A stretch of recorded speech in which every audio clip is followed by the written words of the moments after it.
Presiding over the swearing in will be Supreme Court Justice Deborah A. James. So with Judge James's help, let's make it official.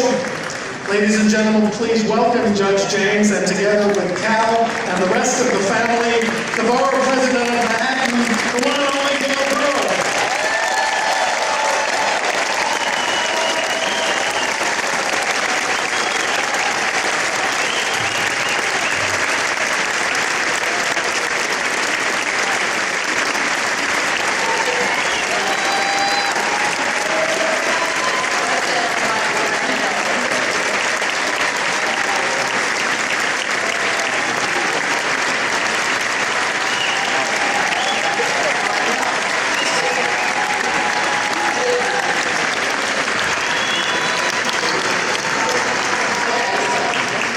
Raise your right hand.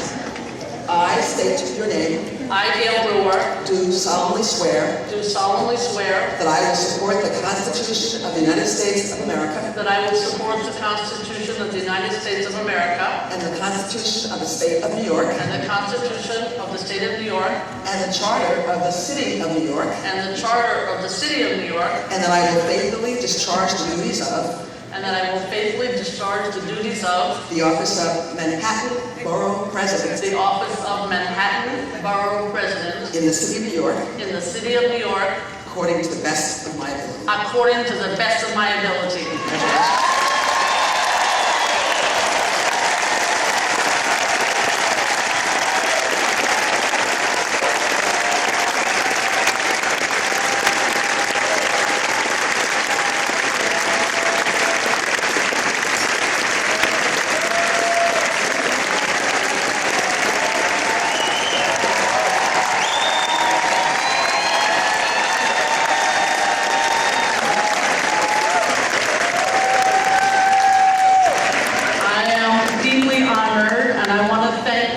Assemblymember Keith Wright and historian Holzer for emceeing this event. They are so fabulous. I think they should have their own cable TV show and take Errol Lewis on, although I love him. And my thanks to our team of terrific certified deaf interpreters. I'm proud to be part of an event that just may be the most accessible swearing in New York history, and I want to thank my friend Susan Shear for making it happen. My deep appreciation to Justice Deborah James for swearing me in. She's a fabulous judge, but just as important, she's a former member of her block association. And I want to thank the mayor, my longtime friend, we call him de Blasio, for coming today and for his very kind words. And I certainly want to thank Senator Schumer and Controller Scott Stringer and my buddy Tish James, our new public advocate. What she didn't tell you is we shared gossip all day long. And I want to thank the congressman, my congressman, Congressman Charles Rankin. I also want to thank especially, if he's here, my friend, my former chief of staff, East Side Assembly member, Brian Cavanaugh, whom I love. In many ways, too long to list, Brian was crucial in helping me get here today. But so was West Side Assembly member, Dick Godfrey. Dick, thank you so much. I have family here, my husband, Cal Snyder. Most of you know our son, who's on the way from graduate school, Tony Brewer and his wife Lori, down from Boston. My dad, my father, Bill Brewer, is here. He is 92, he looks like he's 60. And his wife, Chloe, and they're up from Washington, D.C. And I want to also recognize Tyrone McKenna and William McKenna. They're like brothers. My sister Anita's not here just because a friend of hers was killed, like too many of us, in a traffic accident. I just want to say we're all going to work, as the mayor has indicated he will, for Vision Zero. No more traffic accidents. And there's actually a big bit of family connection. I know that Keith Wright kindly mentioned some of the former borough presidents, but one of my dad's best friends is Fred Nathan. Some of you know that he and Edgar Nathan have been part of the Spanish-Portuguese synagogue, and his father, their father, Edgar and Fred's father, was named Edgar Nathan, and he was the 15th Manhattan borough president in the early 1940s, and this son is my dad's best friend. And an honorary member of my family is here, former borough president Ruth Messinger. I know she'll speak earlier. I would not be here without her. I'm breaking tradition today, as de Blasio indicated. I love doing that. And I'm announcing the appointment of 2 deputy borough presidents. Aldrin Rafael Bonillo is a new deputy borough president for community and borough operations, overseeing all units and operations related to community and constituent affairs. And Joseph Garber is a new deputy borough president for policy and development, spearheading efforts on affordable housing, which is so important, education, senior services, and strategic analysis of the city budget. Please stand up, and thank you both very much for being here today.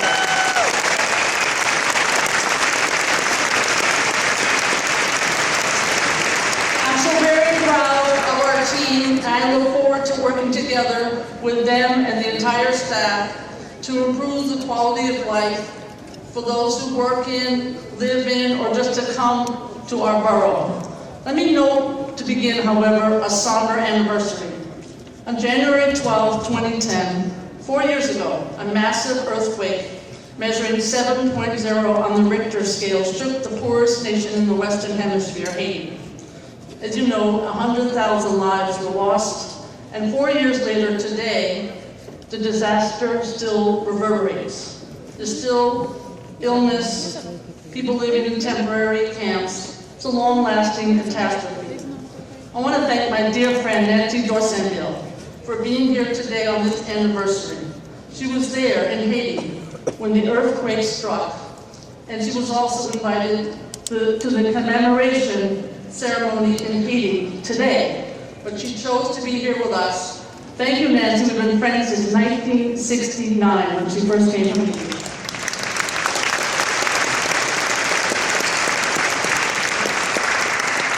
That earthquake helps us remember that for all of our civic arguments and challenges, for all of our New York-style contentiousness, we live in what large parts of the globe would consider glorious conditions. We leave this historic auditorium and we'll go home, hopefully, to a place that has heat and hot water. And if it doesn't, let me know. Auditorium. It has an only in Manhattan history. Oscar Hammerstein I, the father of the famous lyricist for The Sound of Music, sold his violin to finance his voyage from Europe to America. He arrived in our city in 1864 and began working in cigar factories. I don't think he liked me. Moonlighting as a theater manager. He invented new cigar-making machinery, and that's how he made his fortune. But his first love was the arts, and he became an impresario. He built his first theater on 125th Street in 1889, and many more as the years progressed. Hammerstein opened this theater in 1906 as the Manhattan Opera House in response to his unhappiness with the productions at the Metropolitan Opera. He sought to offer a more populist, less expensive opera alternative, and he became known for both the large budgets of his productions and for not making a profit. So by 1910, Hammerstein was going bankrupt. The Metropolitan Opera was suffering as well, since they were spending more and more in order to compete with Hammerstein. So, this being New York, they cut a deal. The Metropolitan agreed to pay Hammerstein $1.2 million to stop producing opera in New York for 10 years. a classic New York solution. So this amazing auditorium became home to other kinds of productions, including vaudeville.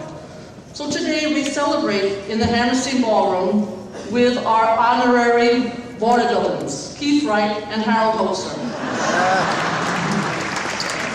And with the wonderful Young People's Chorus, with the great singers from LaGuardia High School, and later with Arturo Alfaro Family Band, my dear friends, all of them. I thank all of them for performing here.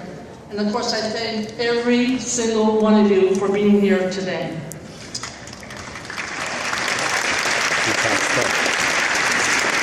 I want you all to know that I plan to use my power as borough president wisely.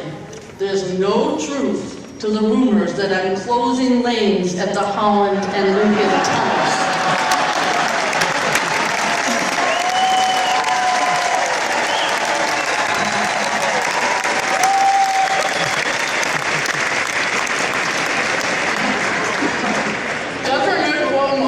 Mario once famously said that you campaign in poetry and govern in prose. We're done with the campaign, thank God.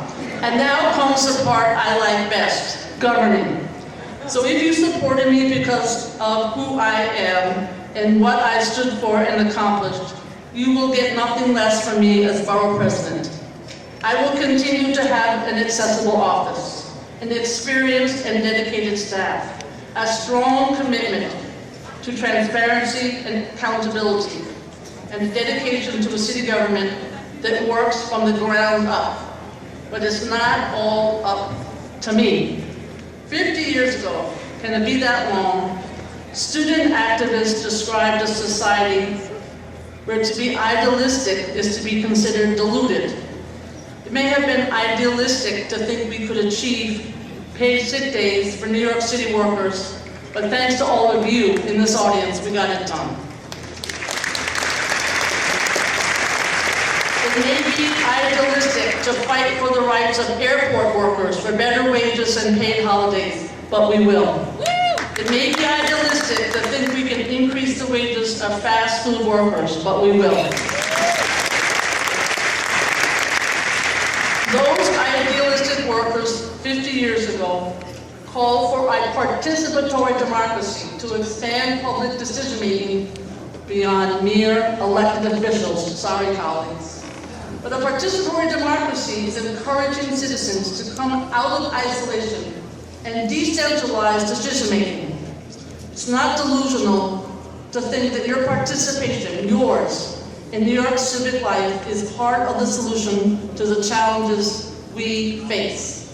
As council member over the last 12 years, I've had, as you heard, hundreds of interns, many savvy volunteers, phenomenal staff, and with their participation, we've saved lives, provided free housing clinics, created an age-friendly neighborhood with Ann Cunningham's help, provided seniors farm-fresh affordable produce, organized tenant leadership in every NYCHA development, and made streets safer and greener in the 6th Council District. With your help, we can bring these and other priorities to every Manhattan neighborhood. You can help by serving on one of our 12 community boards. It is the most decentralized, closest to the ground form of government in our city. It deals with planning and development and local disputes and solutions. These applications are due February 1st. You can go to our website and sign up. But whether you're on a community board, or you're served by organizing a block, a tenant association, your co-op board, your parent association, or you're served by delivering meals to seniors, you read aloud to kids at the library, as I know Assemblymember O'Donnell does and others, New Yorkers can get out of our pressurized, sometimes cloistered, day-to-day lives and help improve the lives of others. And as we commit these acts of kindness and generosity, our actions reverberate throughout the entire city. No one can force participation. You have to be self-motivated and persistent, and let's be honest, maybe even a little bullheaded. But these traits are in great supply here in this room, believe you me, and in our city. Because we are clever New Yorkers, we can identify ways of solving familiar problems in new, more effective, and even less costly ways. We need your ideas, which leads me to talk about something close to my heart, which is technology. My office will be dedicated to giving individuals and communities the digital training and tools to educate, advocate, plan, and organize effectively in self-interest to help achieve digital literacy. New York must remain a leader and a magnet to become the world's leading digital city. It's a race.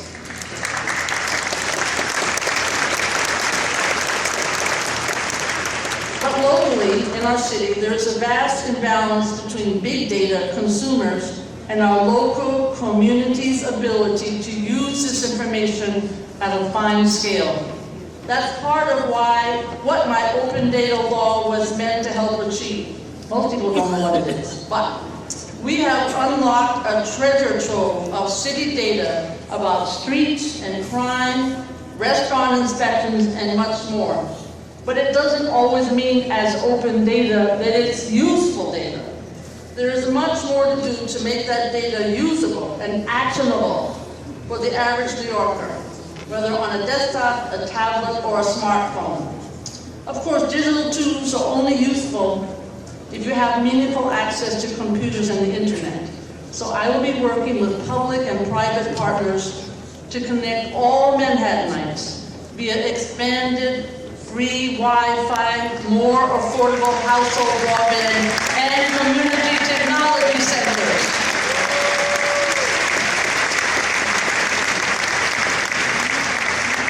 Let's talk education, and I'm very happy about the new chancellor. I want you to know that. Carmen Farina will be great.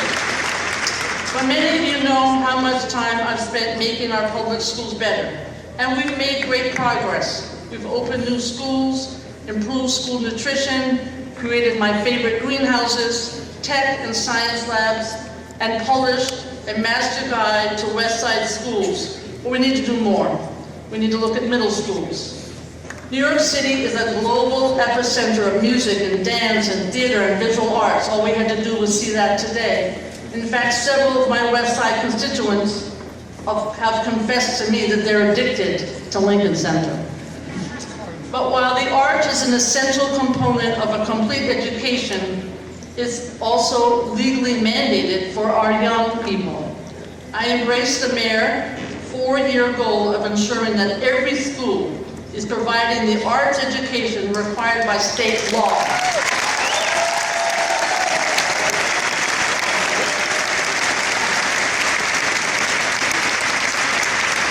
This should include, of course, employing a licensed art teacher on the staff of every school, as well as much more. In addition to the arts, students need access to technology and hands-on curriculum like robotics. I love robotics. There should be more emphasis on collaborative skills, working in teams, on leadership and habits of mind, and less emphasis on test scores.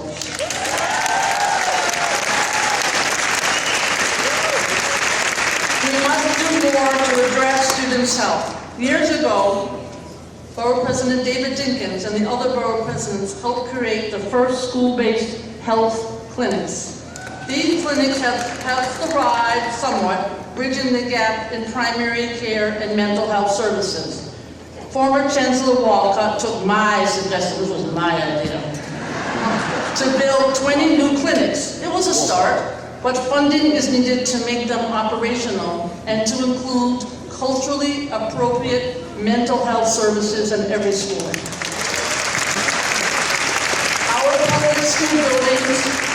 Our public school buildings are amazing resources, so we need to make sure they are maintained and used, open and accessible to the public. We all know that a better public school system will help prepare students for higher education in today's jobs. but we must ensure that higher education too becomes more of a partner in preparing students for the kinds of jobs that employers demand in today's economy. I think in other cities, there's a closer relationship between the employer and the schools and the colleges that teach real skills. Audrey Hutchinson is here today. Audrey Hutchinson from the National Legal City. She'll know all this.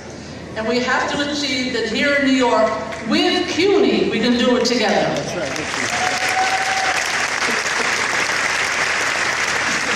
We need to do more to create good local jobs. We can build on my work in having the city buy local and help preserve or create jobs by supporting New York City businesses, especially those owned by women and people of color with city contracts.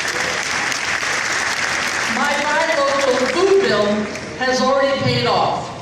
The only dairy left in New York City just won the milk contract for our jails, helping preserve 200 jobs. Now we need to expand food purchasing to other items. This was a riot. We took the city council and city officials on a farm tour. I swear to God, some of them had never seen anything but that farm in Queens with one cow. But we got a bill out of it. I worked closely with the developers at Time Warner Center to mandate the city and state government agencies interview New Yorkers who would then be hired for good paying jobs with benefits to work at Time Warner and at the hotel. And the Bloomberg administration rolled out my approach citywide. I'll continue to come up, thanks to all of you, with innovative ways to create good jobs in New York. Land use and development are the core responsibility of the Office of Borough President. Land use decisions are key to the sustainability of our neighborhoods, the economic health, infrastructure, and quality of life. Former Borough President Scott Stringer showed how the office can work to balance new development with neighborhood values. Thanks, Scott, for your good example.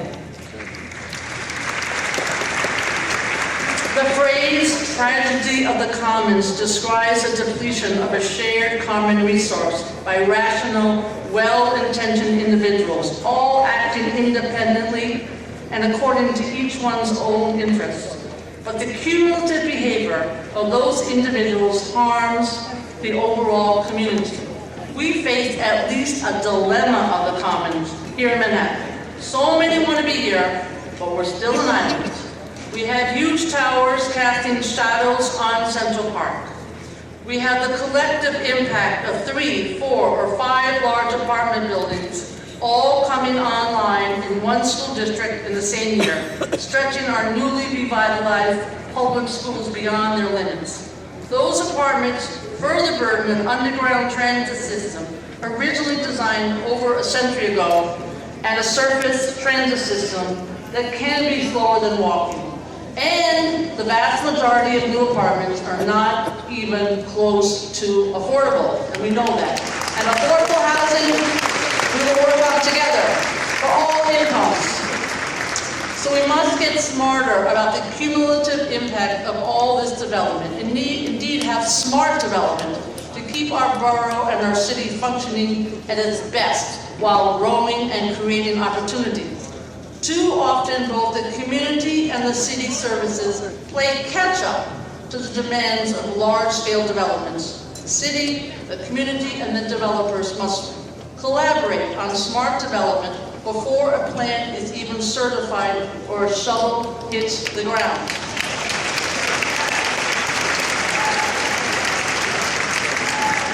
We can't go on pretending that each individual project is an island unto itself, any more than the island of Manhattan can pretend to stand separate from the other boroughs. We must have residents in each neighborhood deeply involved, participating in zoning and development decisions that will affect our daily travels to and from work and schools and recreation. We must have deep and open dialogues with those who seek massive rezoning, such as that of East Midtown. We must think through the impact of, like an East Midtown, on a new 2nd Avenue subway or the East Side access, so they won't quickly become as intolerable as the number 6 train at 8 a.m. tomorrow morning. So, to end, some might describe my agenda as idealistic, but a passion for issues, building interconnectedness, stepping up to solve problems is what drives me, for better or for worse. I began in the women's movement. I've been inspired by Ruth and Gloria and Shirley Chisholm and Bella Abzug, the National Women's Political Caucus Sisters, and many others. I'll never stop fighting to ensure that women can make their own decisions about work and family throughout their lives. Making progressive ideals come true, that's what I stand for, what I've always stood for, and it's what I'll do as Manhattan Borough President. Every era has its challenges. Ours is no different. But I stand ready to work with anyone to meet those challenges, to help govern our part of New York City, the interests of all. For those who were born here, for those who came here and became New Yorkers, let's get to work. I thank you from the bottom of my heart.